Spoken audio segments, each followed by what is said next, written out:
Pyke is a menace, and while there are technically ways that you can exploit individual abilities to hit him with bubble, by chaining abilities together he is very slippery and difficult to deal with.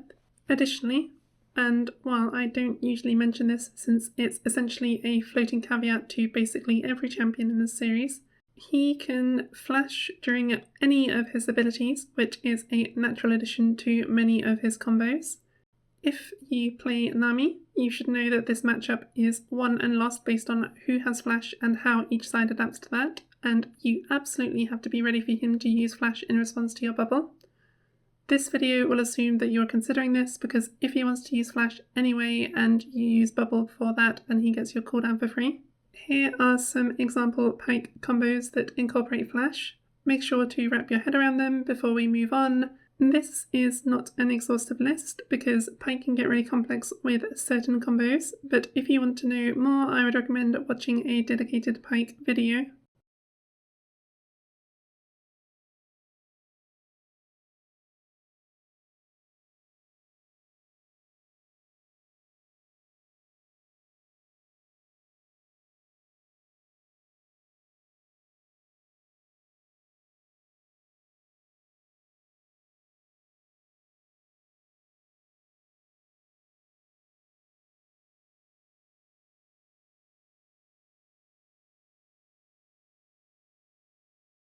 Firstly, his Q, Bone Skewer, is not something we can guarantee a bubble against. He slows himself by 20%, but he can move freely during this time, and as we can recall from the methodology video, even without boots, this is not enough to guarantee a bubble on him. If he knows the matchup and you bubble directly on top of him, he can just walk right through it, but what we can do is throw bubble on a bias that he cannot just keep walking through towards us. It shouldn't land, but we make space, which can make the difference when avoiding his hook. For example, we throw the bubble slightly ahead of him and he has to move either left or right to avoid it, and we can move in the opposite direction to maximize space. This next point isn't Nami specific, but a common mistake when attempting to dodge Pyke hook is to juke back and forth without making any distance, but this makes things easy for Pyke by throwing hook in between the jukes. To explain what I mean, imagine this line is the hook hitbox and the wavy line is your hitbox as you move back and forth. For most of the time that you're wiggling attempting to juke, your hitbox is in the hook hitbox, and so when he sees you start to juke towards the hook hitbox, he can just throw it and it will likely hit you. Additionally, while you're wasting your movement left and right without making distance away from him, he's clicking towards you and closing the gap. To dodge Pyke hook, you need to have distance on him.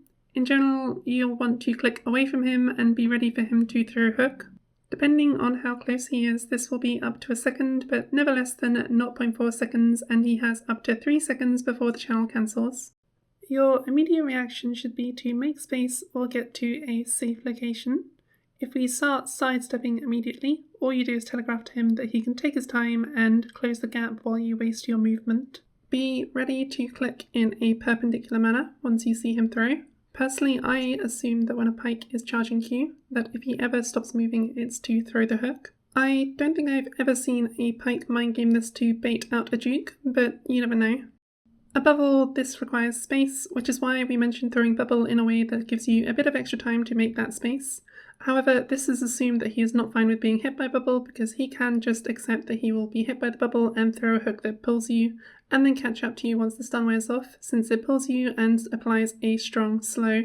Especially if he keeps moving and seemingly accepts that he will be hit by the bubble. As long as he doesn't make a mistake, his hook will still go off and you need to be ready for it. W does not impair his movement in any way, and it gives him a burst of movement speed. We cannot do anything to it. What I will say, really quick though, is that a lot of less experienced players do not realise how squishy Pyke is, and that his difficulty to kill comes from his ability to disengage and heal with passive, not from direct tankiness. If you see him use W before a fight, and especially if he also uses E, he is very vulnerable to being bursted. A common way for Pyke players to use W in this matchup is to E and use W's move speed to get behind you to land the stun. Be aware that if he does this, then you can potentially turn. Don't give him undue respect.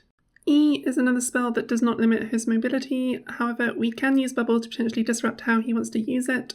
He has a second after using it to get in position to land the stun, but Bubble's cast time is also a second, so if we throw a bubble behind us and move in a way that forces Pyke to choose between getting hit by a bubble or missing the stun, we can prevent his follow-up from being able to charge hook while we're stunned and hook us backwards. R is one we technically can't bubble since the cast time is only half a second, but it's worth knowing since he telegraphs where he will be if his ult hits a target, and he may burn some mobility in response if he doesn't know he can just walk out of the bubble, or he could be slowed and unable to walk out once he lands. Again, it's half a second, he should be able to buffer his movement and walk out of the bubble, but I just thought I would mention it. That's all for this week. I hope this was useful, and remember, if you have a specific champion you want me to take a look at, then let me know. Thanks for watching.